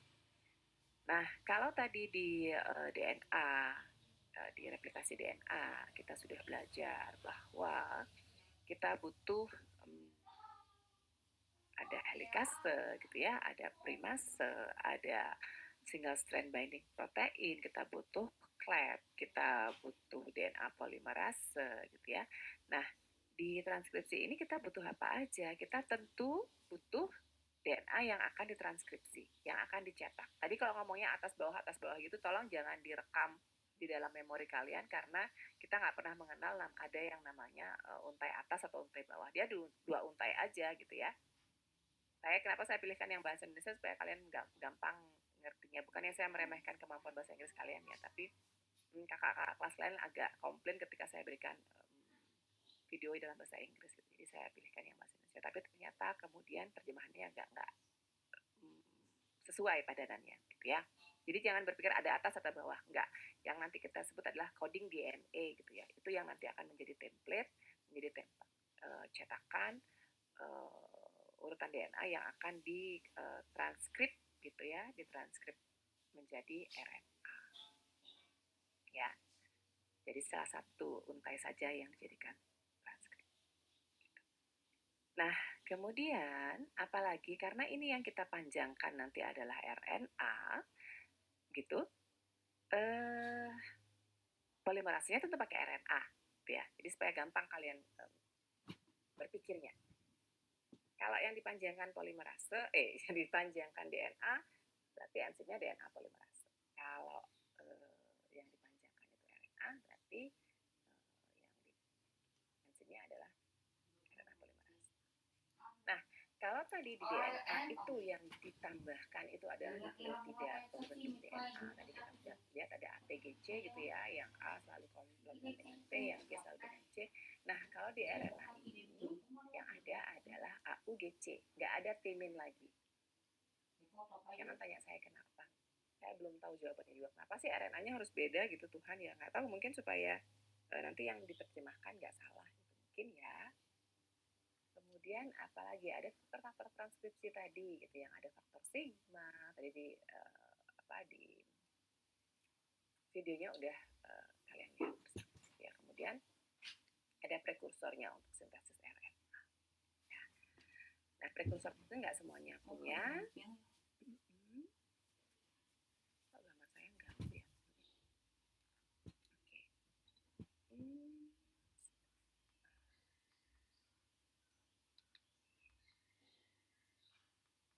Nah, tadi ini udah ya, ini gen yang tadi secara sederhana kita diskusikan. Nanti yang ditranskripsikan itu adalah gen, ya. Nah, gen ini kalau definisi secara ilmiahnya adalah urutan DNA yang nanti akan diekspresikan, ya.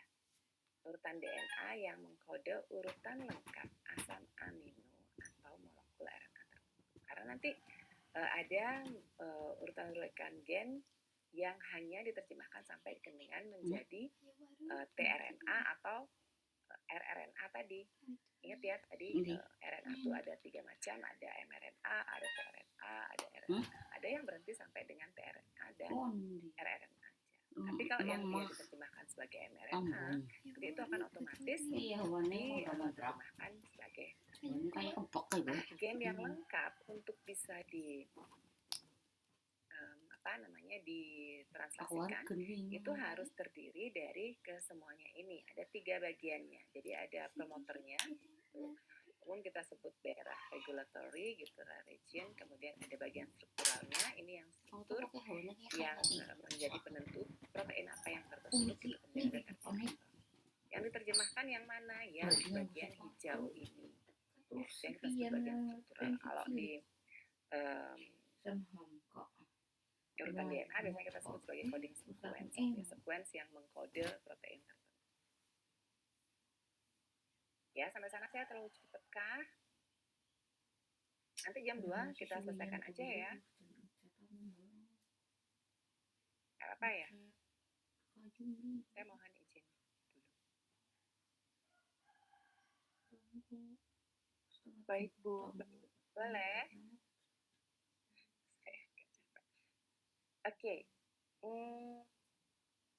Biar nggak saya aja yang ngomong gitu, mungkin dari video yang tadi sudah kalian lihat separuh gitu ya. Adakah yang perlu ditanyakan?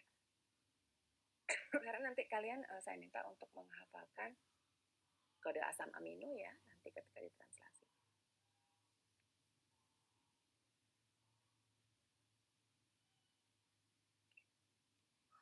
Kalau kalian nggak ada yang tanya, saya boleh tanya ya.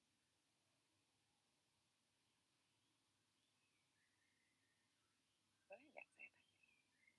Saya tanya ulang yang transkripsi tadi deh, yang udah kita pernah, yang replikasi kan udah ngerti ya.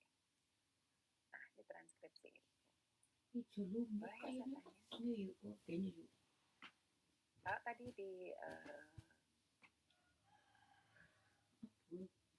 replikasi kita sudah belajar bersama-sama, ada tahap inisiasinya gitu, ada tahap elongasinya, kemudian ada tahap terminasinya gitu. Nah, untuk yang replikasi tadi saya sudah sampaikan kalau tahap inisiasinya itu dimulai dengan menempelnya enzim helikase, kemudian diikuti oleh primer di origin of replication. Ya. Nah, kalau di transkripsi ini apa? Tadi rasanya di videonya sudah disebutkan, sudah ada gambarnya pula. Kira-kira apa? Titik mana sih yang menjadi poin? Menjawab, Bu. Ya. Perkenalkan, saya Tresia, NIM 62. Dari video yang Ibu tadi tayangkan itu, faktor transkripsi itu akan berada di promoter sebelum terjadi transkripsi.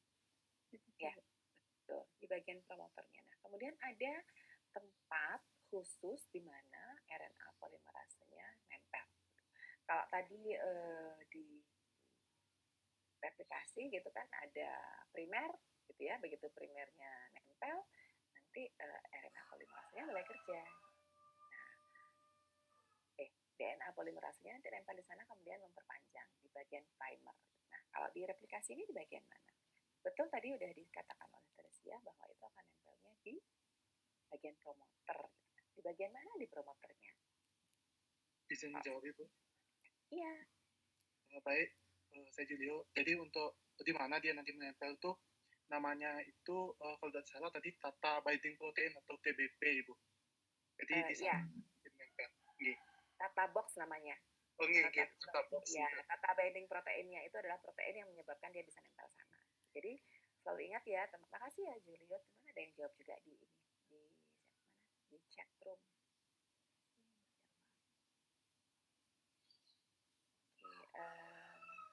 Sian Agatha Lestari, ya.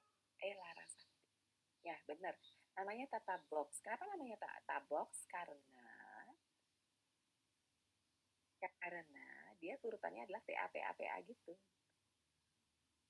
Ya, jadi kan gampang ngapalinnya tuh tata box. Tuhan tuh luar biasa banget loh nyiptain kita untuk bisa belajar gitu, untuk bisa ngingetnya dengan baik ya.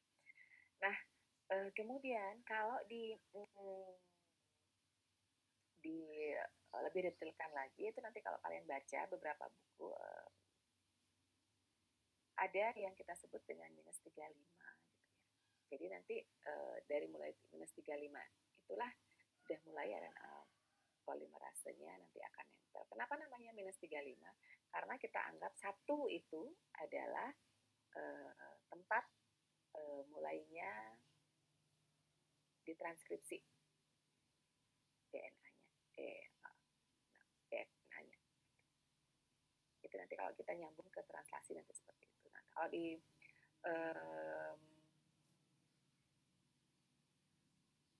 transkripsi ini kita kenali dengan tata box. Jadi kalau ada urutan TA itu di depan, Nah, di sanalah berarti tempat mulainya terinisiasi terjadinya transkripsi. Terima kasih kalian sudah mau mendengarkan.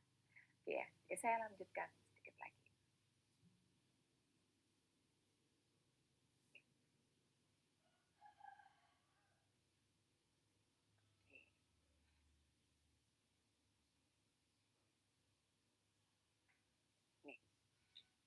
Jadi tadi sudah kalian sama-sama nonton videonya, ini hanya penjelasan saja, narasinya, supaya kalau yang tadi nggak sempat lihat videonya utuh atau lihat video terlalu cepat, saya jelaskan ulang.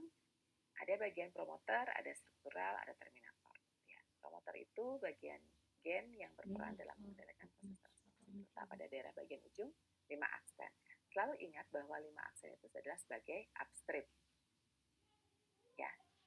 Nah, kemudian bagian berikutnya adalah bagian struktural, di mana bagian ini adalah bagian gen yang akan membentuk peptida.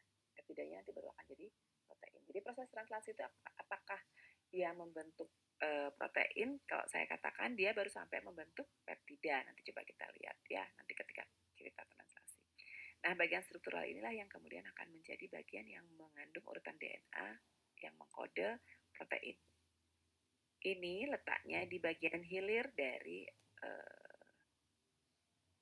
promoter. Ya, jadi kalau kita bicara gen, kita akan bicara di bagian hulu atau di bagian hilir. Kita nggak akan bilang ini di atas atau di bawah gitu, di depan atau belakang. Kita bilangnya di hulu dan di hilir. Gitu. Karena bisa dia kebalik-balik mana depan mana belakangnya gitu kalau kita ngomong depan belakang ya. Jadi kita selalu pakai istilahnya upstream.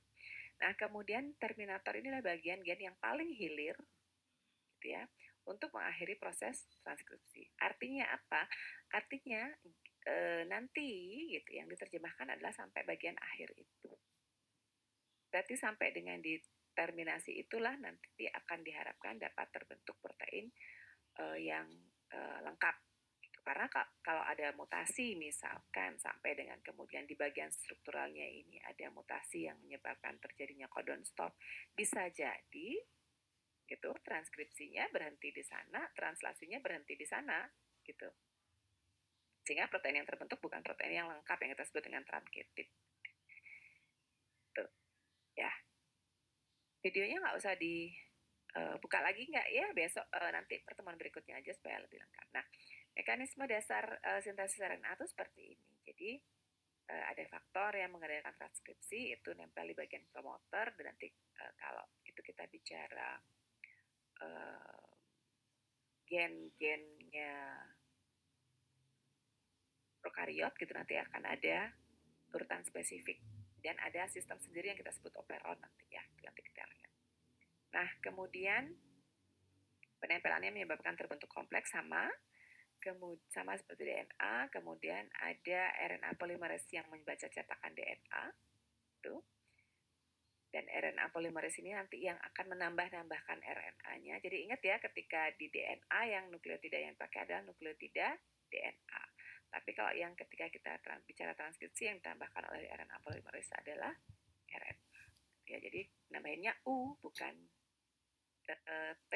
Jadi ketika ada bacaannya A di DNA template-nya, yang nanti ditambahkan pada RNA-nya adalah yang U. Ya, kalian udah paham. Nah, terminasi itu nanti akan tandanya RNA polimerasenya lepas. Artinya udah selesai itu satu ditranskrip. Jadi kalian coba belajar dari istilahnya aja, ketika kita namanya itu transkrip, itu kan artinya udah merupakan gambaran, sama seperti kalau orang bikin naskah, orang bikin skripnya dulu ya. Nah, ini karena dia diterjemahkan dari DNA, kita sebutnya sebagai transkrip. Jadi skripnya protein yang akan terjadi itu sudah ada di sana, ya. Oke. Nah, tadi komponen-komponen R transkripsi sudah saya sampaikan. Ada yang terakhir itu adalah prekursor gitu. Prekursornya itu untuk sintesis RNA itu adalah ada 4.000 nukleotida. Kenapa kita sebut prekursor? Karena sebelum menjadi RNA yang bisa ditambahkan, dia harus di-charging dulu gitu ya. Jadi itu masih bentuknya trifosfat. Nanti ketika nempel menjadi untaian RNA, dia akan menjadi monofosfat. Ya, saya ngantuk. Oke, sampai sana terlalu cepat nggak saya? Kayaknya saya ini bikin kalian ngantuk. Saya yang bikin kalian ngantuk. Sampai sana terlalu cepat nggak? Paham ya? Kalian masih melek?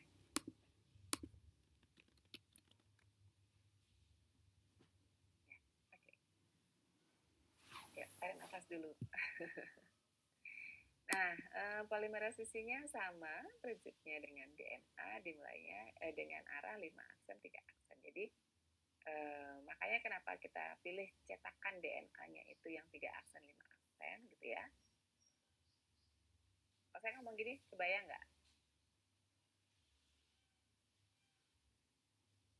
Yang jadi template itu adalah menjadi template DNA itu adalah yang urutannya 3 aksen ke 5 aksen. Itu yang kita pilih. Kenapa? Karena polimerisasi RNA itu terjadi dari 5 aksen menuju 3 aksen. Ya. Nah, urutannya nanti ditentukan oleh cetakannya. Kalau cetakannya salah ya RNA-nya nanti jadi salah. Nanti apa yang terjadi lagi? Proteinnya juga jadi salah. Jadi cetakannya itu salah satu untai ganda DNA yang arahnya 3 aksen. Hasil transkripnya apa? Kalau DNA dari DNA untai ganda jadi DNA untai ganda juga, ya. Nah, kalau yang RNA gimana? Makanya kenapa tadi saya katakan RNA itu nggak stabil. Kenapa? Karena dia masih cuma satu untai. Kayak ketika di eukariot ada processing yang diciptakan oleh Tuhan untuk menjaga supaya dia stabil dan tahu gitu. Jadi ketika diproses itu kemudian ada cappingnya gitu dan ada polyetilnya itu untuk juga sebagai tanda bahwa untuk ribosom mengenali bahwa ini loh mRNA yang akan diterjemahkan. Oke, kalau saya capek ya.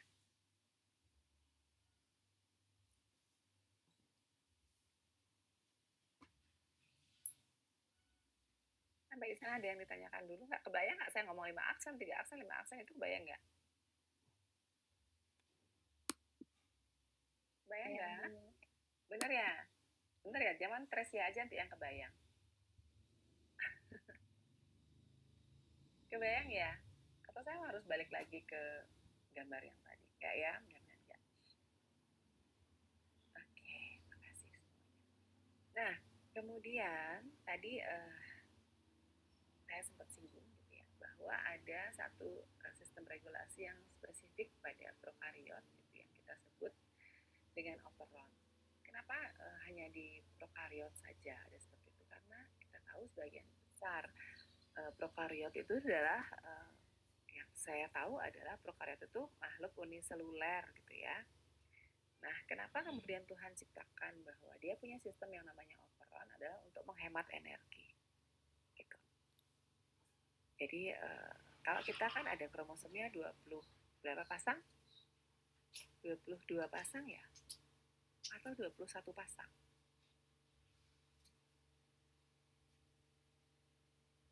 Berapa sih kromosom kita? Izin menjawab Bu. 23 nih kan. 23. Nggih, 23. Itu include yang seks kromosom ya? Seks udah.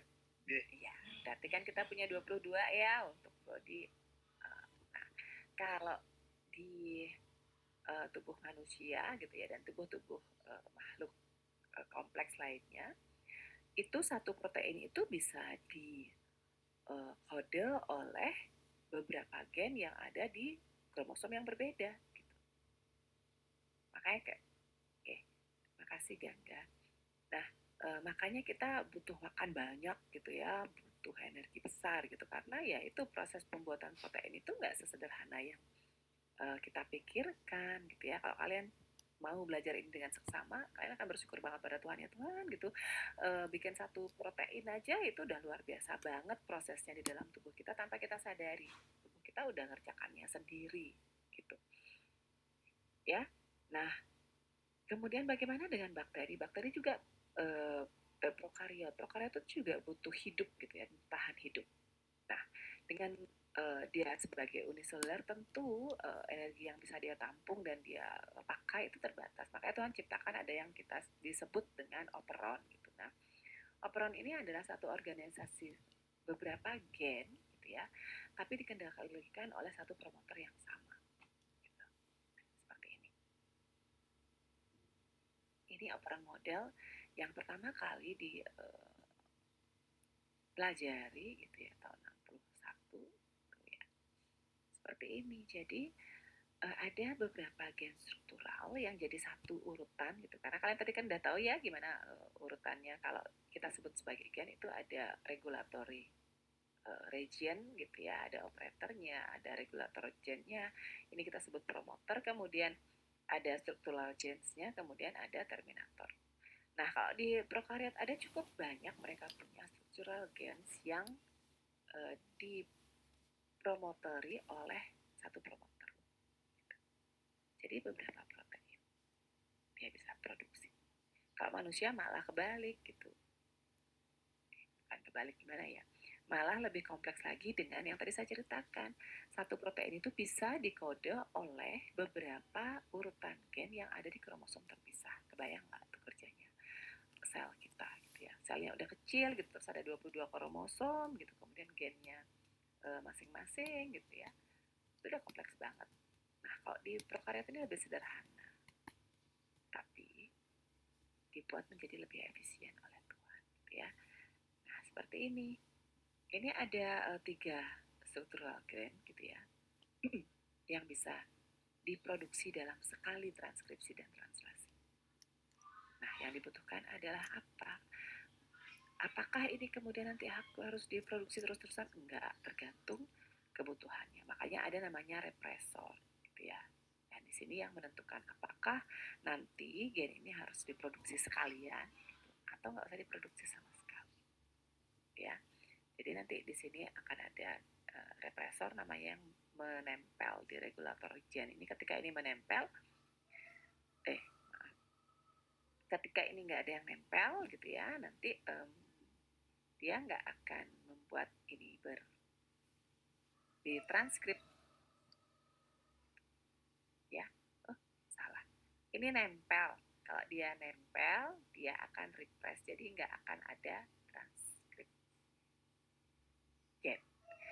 Tetapi kalau nanti tubuh kita perlu, nanti akan ada inducer yang dikirimkan ke dalam sel. Nah, inducer ini nanti akan membuat si represor ini mengikat inducer gitu. Sehingga apa yang terjadi, represornya ini akan membentuk kompleks dengan inducer, nggak lagi menempati bagian promoter gen ini. Gitu. Nah, dari sanalah baru nanti akan berjalan transkripsinya. Gitu. Ya,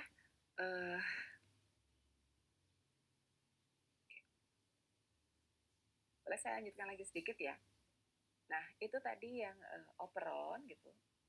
Jadi nanti kalau kalian belajar gen, nanti mungkin siapa tahu gitu, kalian belajar lebih detail, ada yang ambil S2 gitu, atau kerja di lab mikro, kalian akan tahu bahwa, oh, kenapa harus ada inducer sehingga pertumbuhan selnya jadi lebih cepat. Jadi ada yang seperti itu ya. Nah, kemudian yang berikutnya apalagi yang kita butuhkan ketika kita mau transkripsi adalah ada RNA polimerase.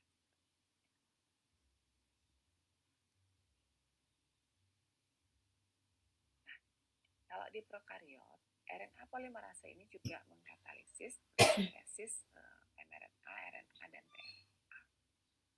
Ya, jadi di bawah ini itu hanya hasil eksperimen saja, gitu ya. Nah, tadi saya sudah sampaikan juga bahwa ketika yang terbentuk adalah rRNA atau tRNA, dia akan berarti sampai di sini nggak diterjemahkan lebih lanjut menjadi melalui translasi. Ya. Nah, kalau pada eukariot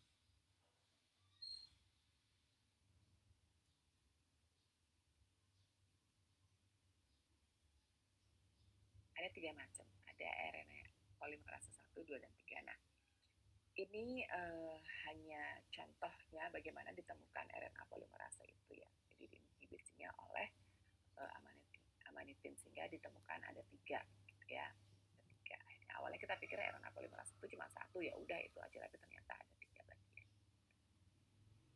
Oke, Itu pengenalan RNA polimerasenya. Kemudian kita balik ke transkripsi lagi. Mudah-mudahan kalian nggak bingung saya neranginnya loncat-loncat ya. Ini PowerPoint titipan dari Pak Wirjana. Nah, tadi saya sudah sampaikan ya, sama untuk tiap tahap proses itu mulai dari inisiasi, ada elongasi, dan ada terminasi. Kita lihat sekarang. Tadi kita sudah bicara tahap inisiasinya dimulai dari tata box. Ya, ada tata box, kemudian ini bagian promoternya, kemudian ada RNA polimerase yang ya. Ini bentuknya seperti balon. Oh, sudah yuk. Ya. Nah, gimana caranya?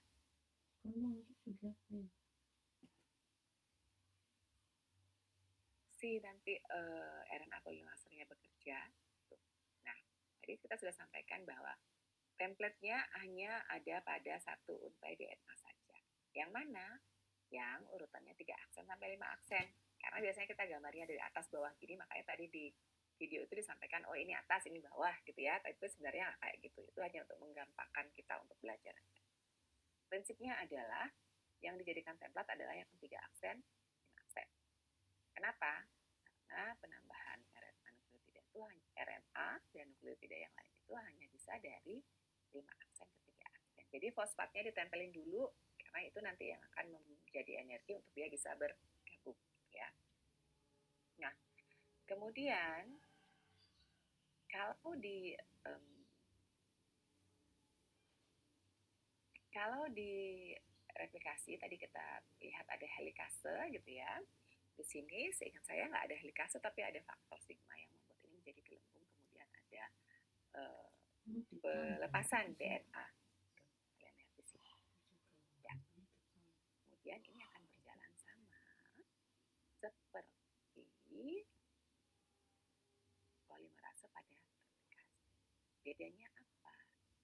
Bedanya adalah nanti yang terbentuknya seperti ini. RNA transkripnya satu untai. Kenapa satu untai? Karena dia hanya mentranskip dari satu untai DNA saja. Ya, jadi dia seperti ini gambarannya. Nanti balonnya bergerak gitu ke arah kanan. Ini kalian lihat. Kemudian RNA-nya terbentuk. Nanti pada saat terminasi gitu ya. Kita lihat pada saat terminasi. Balon RNA polimerasenya itu akan terlepas dan terbentuklah RNA. Jadi secara umum prosesnya seperti itu. Saya terangkan sampai di sini aja ya. Nanti kita akan nonton videonya lebih lengkap lagi minggu depan. Ini pengganti ya. Harusnya kalian kuliahnya jam berapa? Izin menjawab Ibu, untuk kuliahnya itu di hari Selasa jam 14.00 hingga 15.40 Ibu. Nah, saya itu nggak bisa juga Selasa depan. Masih boleh ambil Jumat lagi nggak? Sekali lagi. Baik Bu, nanti akan saya koordinasikan dulu dengan koordinator mata kuliah lain. Ya, tolong ya. Saya Kamis karena saya penuh, Jumat kayak kosong. Ya, nanti presentasinya berikutnya baru nanti kita ambil Selasa lagi. Oke ya, saya akhiri dulu. Saya yang capek dengan kalian. Mohon maaf sekali. Sekarang habis ini saya harus review lagi. Jadi sampai di sana mudah-mudahan kalian cukup paham. Sebagian proses transkripsi saya sudah jelaskan secara global. Detailing nanti akan ada di presentasinya. Nanti minggu depan saya janji kita akan lihat lagi videonya lebih lengkap dari apa yang saya jelaskan. Mudah-mudahan nanti ketika nonton video kalian akan lebih mudah. Jadi kita saling melengkapi. Tadi saya kasih nonton videonya dulu, saya terangkan, nanti lihat videonya lagi supaya kalian lebih paham. Oke ya, deal ya. Kalau ada yang usul boleh. Bu, videonya nggak usah, saya bisa cari sendiri gitu juga boleh. Oke? Kalau saya akhiri sampai di sini boleh? Bu. Tuhan sih boleh. Sekarang kata kalian boleh. Boleh ya? Iya Bu.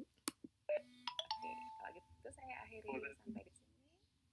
Ya, terima atas hal-hal yang membuat kalian nggak nyaman. Saya harus pindah jadwal, udah pindah jadwal telat lagi gitu ya, saya minta maaf sekali karena ya saya kayak gitu. Jadi mohon dimaklumi.